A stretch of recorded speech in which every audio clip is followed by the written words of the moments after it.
Hi, this is Paul with this week's Winning Investor Daily. I saw this headline, which, if you'll see it, it says that automakers are looking to move more and more production to the United States and North America.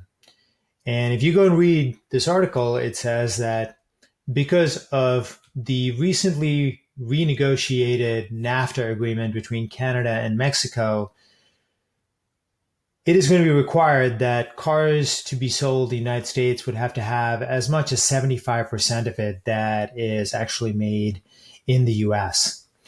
And so automakers from around the world, and the United States is still one of the largest, if not the largest market for cars, well, they're going to have to adjust. And the way that they're going to have to do it is that they are going to have to bring the production of various parts, various processes all to the United States.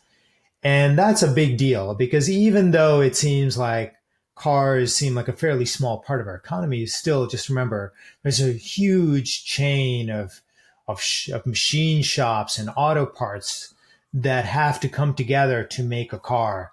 And it does matter. And it particularly matters for the industrial side of our economy, which, if you look at this chart, which even before this news is actually completely booming.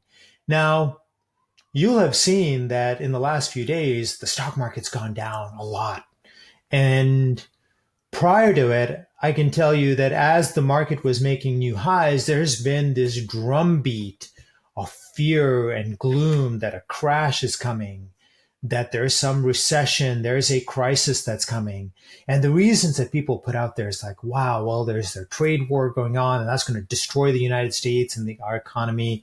Interest rates are going up and that's going to flatten everything. And if it's not that, well, then it's going to be something else. It might be the emerging markets because of the interest rates and their currency problems are going to destroy the United States.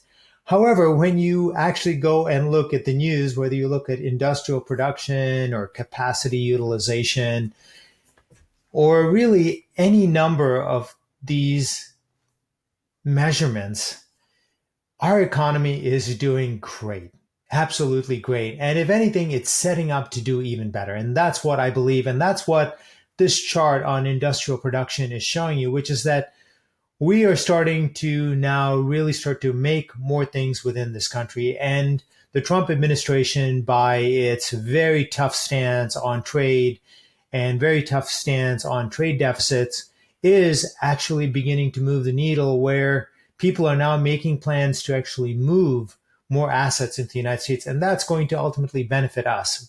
And it's going to benefit the industrial side of the economy, which is why it's, I believe, no coincidence that over the last few days, if you go and look, there is one group of stocks that has gone down very little. In fact, it's largely been flat. And it will come as no surprise to you that it is these industrial stocks. They're really hanging in there. They're hanging tough. And I believe that what you have actually been seeing over the last few days is what is called a rotation in the stock markets. In other words, people can see what I'm telling you about this move of industrial assets and machinery that's going to get going in the United States, and they are reorienting their portfolios. They're selling some amount of these technology stocks, which things like Facebook and Amazon and Netflix and Google and Apple even, and they are moving their money into the industrial manufacturing side of the economy, which is already doing very well. However, with all of these deals coming where more things have to be made here, more things have to be manufactured here, you're going to see that side boom. And I believe one of the easiest ways to play that is actually by buying into a industrials ETF. Now, there's any number of these, and I'm going to show you one which is one from Vanguard, which has the ticker symbol VIS.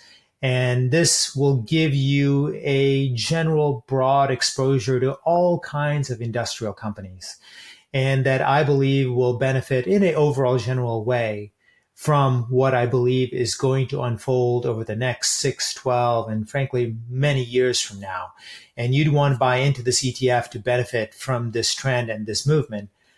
Now, however, if you want to get really big gains, you have to be into the specific stocks that really benefit from the biggest moves that are going to be happening in this part of our economy, the machinery part of the economy.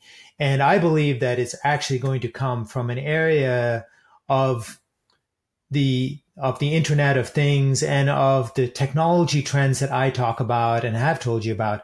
And that's going to be in automated machinery or robotics, which is why in my Profits Unlimited service this month, after seeing what was going to happen, we have decided to add on the best machinery robotics stock in the United States. We're going to put that into our portfolio. So those are the kinds of ideas, those laser focused ideas that are really will give you focused exposure to these kind of ideas and help you make more money. Now, you'll do perfectly well with the ETF. However, if you really want to make the big money and you're the type of person that wants these focused exposures to make big money, you should check into Profits Unlimited, where next month we're going to be putting this particular stock. And you can bet that in the near future, in the months after, we see that this part of the economy, which is really the industrial Internet of Things and robotics, we're going to put way more stocks into the Profits Unlimited model portfolio so that readers of the service can benefit. So if you're interested in something like that, please check out my Profits Unlimited service. Until next week, this is Paul Mampilly for Winning Investor Daily.